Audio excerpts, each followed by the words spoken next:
자, 5월, 6월 핵심 과정 밴드 복수 문제 2회차입니다. 2회차 해설입니다. 1회차까지는 차고까지 했었죠. 2회차는 이제 의사표시, 비정상적 의사표시 중에서 이제 마지막 거, 사기 강박에 의한 의사표시가 나오죠. 110조. 사기 강박에 의한 의사표시는 유효하되, 위법한 기망이나 위법한 강박이 있다면 취소할 수 있죠. 아이고. 1번 사기한 의사표시에 관한 설명으로 틀린 것을 골라라. 사기 강박에 의한 의사표시가 성립하려면 110조가 성립하려면 의사표시는 일단 일치해야 된다는 거 잊지 마세요. 이거 왜 이렇게 써있지? 잠깐만요. 너무 미려구나. 됐다. 의사표시는 일치해야 된다는 거. 지난주에 봤던 비진의 표시나 허위 표시나 착오들은 의사표시는 불일치해요. 근데 이 사기 강박은 일치.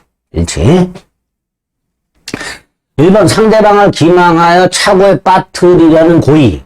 플러스 그 착오로 인하여 의사표시를 하게 하려는 고의. 고의가 두 개, 2단의 고의라고 부르죠. 2번 부작위한 기망도 인정되죠. 즉 침묵도 기망이 될 수 있죠. 어떤 경우? 고지 의무 있는 자가 고지하지 않은 경우. 아파트를 분양하면서 주위에 공동묘지가 조성이 돼 있는데 당연히 아파트를 분양하는 사람들은 주위에 공동묘지가 조성됐다는 사실을 알려줄 의무가 있지요. 근데 그걸 알려주지 않았어요. 해야 되는데 안 했어요. 그걸 부작위라고 하죠. 말을 해줘야 되는데 안 했어요. 침묵이죠. 이것도 기망이 될 수 있다죠. 2번 틀렸죠. 3번 기망이 위법한 것이어야 되며 따라서 불법행위 손해배상 청구권도 행사할 수 있죠. 4번 피기망자란 기망을 당한 사람을 말합니다. 사기 당한 사람 취소합니다. 그 상대방과 범죄를 한 자도 선의라면 보호되는가? 보호되죠. 110조 3화. 피기망자가 사기당한 자가 의사표시를 취소했다. 그러나 선의 제3자에게 대항하지 못한다. 그때 선의 제3자는 취소 후 선의 제3자도 포함이 되죠.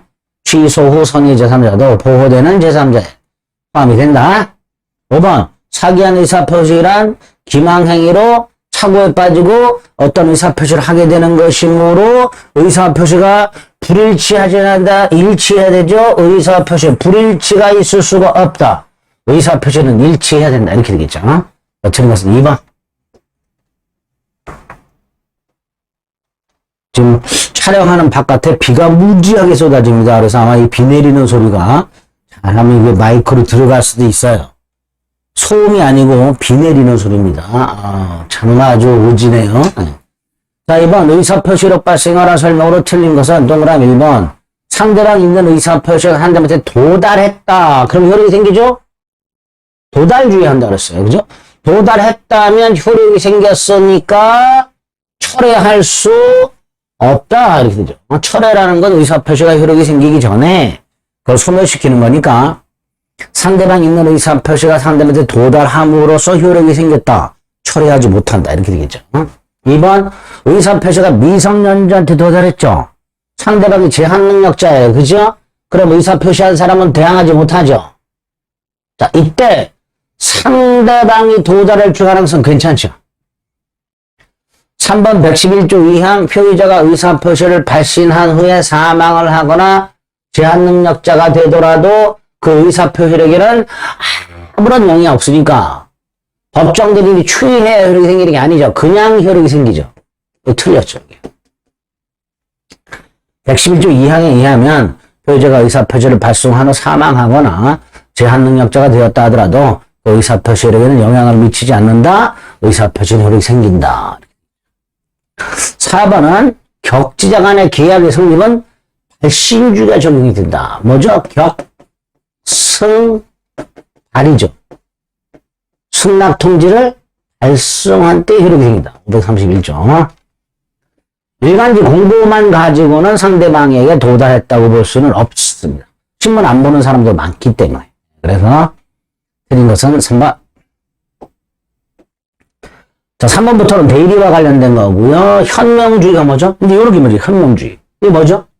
대리 행위가 되려면 본인을 위한 것임을 표시하라. 114조. 이거 말하는 거죠. 그래서 대리는 대리 행위할 때 본인을 위한 것임을 표시하라. 이게 현명이죠.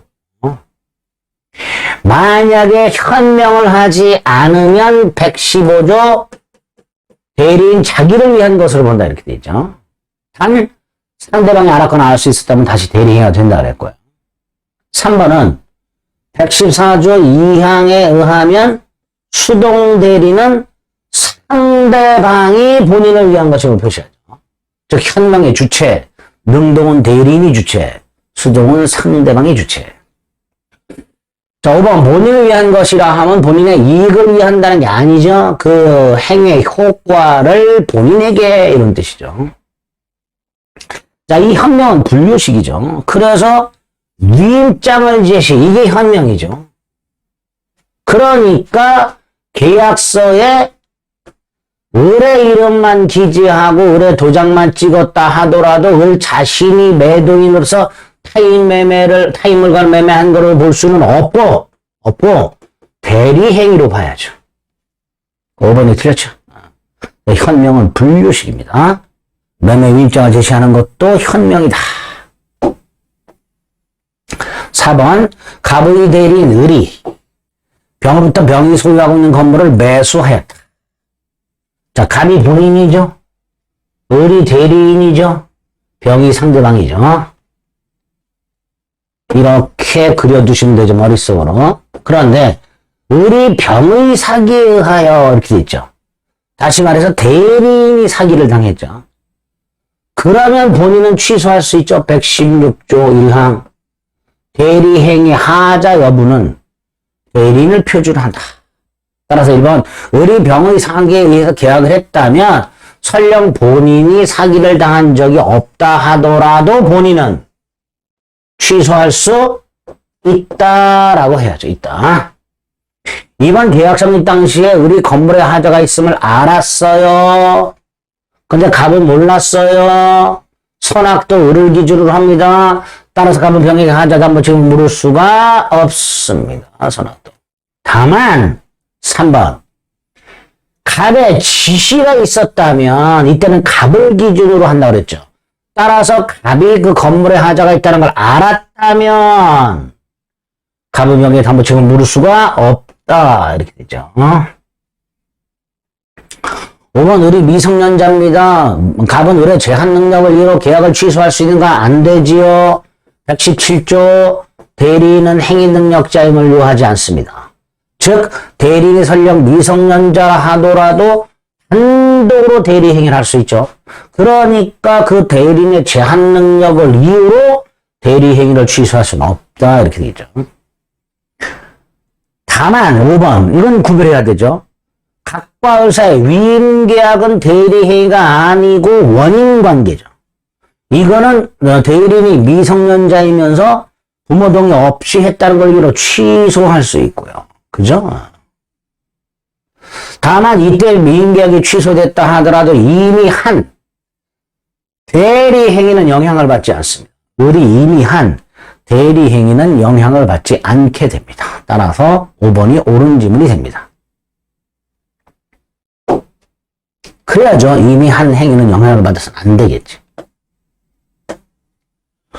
5번 대리인의 능력에 관련된 설명으로 틀린 것을 골라라. 대리인은 의사 능력이 필요하지요. 판단해야 되니까 만취해 있으면 안 되지요. 그런 행위 능력은 필요 없지요. 1번이 벌써 틀렸네요. 2번 117조에서 대리인은 행위 능력자를 요하지 않으니까 대리인이 미성년자였음을 이유로 대리행위를 취소할 수는 없고요. 117조 다시 한번 대리인은 행위 능력자임을 요하지 않는다. 임의대리, 법정대리를 묻지 않고 적용이 됩니다. 따라서 제한 능력자인 피성년 후견인도 타인의 대리인이 될 수 있습니다. 그러나 대리인이 된 후에 성년이 계셔야 되면 대리권을 소멸하지요. 118조 아니죠. 대리권 소멸 사유 127조, 128조 중에 127조. 본사 대사성파.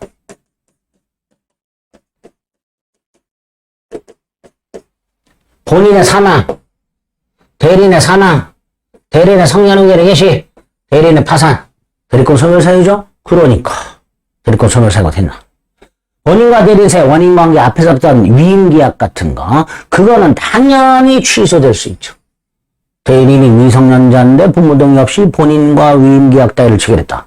취소할 수 있다. 이렇게 되겠죠. 그래서 틀린 것은 1번. 이렇게 되겠죠. 6번 본인 갑, 그의 대리인을 복대리인 병이라고 되어 있습니다. 복대리인은요, 대리인 자신의 이름으로 선임한 본인의 대리인이 있어요. 대리인 자신의 이름으로 선임한 본인의 대리인. 임의 대리인은 본인 승낙이나 부득이한 사유가 있을 때가 아니면 복대로 선임할 수 없죠. 그리고 복대리인 행위에 대해서 선임 감독상의 책임을 집니다. 반면에 법정 대리인은 그 책임으로 복대리인을 선임할 수 있죠. 복대리인은 본인의 대리인이면서 대리인과 동일한 권리 의무가 있죠. 여기 기본이죠. 그 다음 6번에 1번.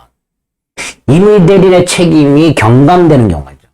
임의 대리인이 본인의 지명에 따라서 복대를 선임한 경우. 자, 본인의 지명에 따라서 복대를 선임했어요. 그런데 복대리인을 본인이 지명을 했다 하더라도 선임, 해임은 의뢰되어 있습니다. 그러니까 갑의 동의 없이도 해임할 수 있어요. 복대리인을 설령 본인이 지명을 했다 하더라도 복대리인 선임이나 해임권은 본인에게 있다, 이런 뜻입니다. 2번 임의 대리인이 본인의 승낙을 받아서 복대리인을 선임 감독에 관한 책임 부담하지요. 임의 대리인의 복인권 120조, 121조. 3번 병이 복대리인의 권한을 넘어서 행위했지만 의뢰 대리권의 범위를 넘지 않았다, 이렇게 되는데, 복대리권은 그 범위가 대리인의 대리권의 범위와 같거나 작아요. 이렇게. 자, 특히 오른쪽.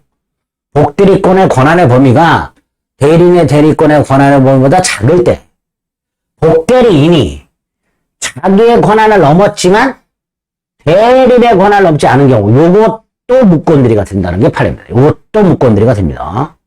무권대리가 된다. 4번 병이 아예 의뢰대리권의 범위를 넘어지고 확실하게 무권대리죠. 무권대리라면 본인은 뭐 할 수 있죠? 추인할 수 있지요. 옳은 질문이네요. 5번 을이 사망했어요. 본사 대사성파. 대리인 사망은 대리권 소멸 사유죠. 대리권이 소멸하면 복대리권도 소멸하지요. 복대리권은 대리인의 대리권에 의존하기 때문에 대리인의 대리권이 소멸하면 복대리권도 소멸한다. 이렇게 될 겁니다. 옳은 것은 몇 번이? 4번이 되겠네요. 이 회차 문제는 대리가 있어서 문항수가 조금 적습니다. 6문제였군요. 그래서 2회차 문제는 이렇게 6문제 해설하고 3회차 문제 해설 살펴보도록 하겠습니다. 수고하셨습니다.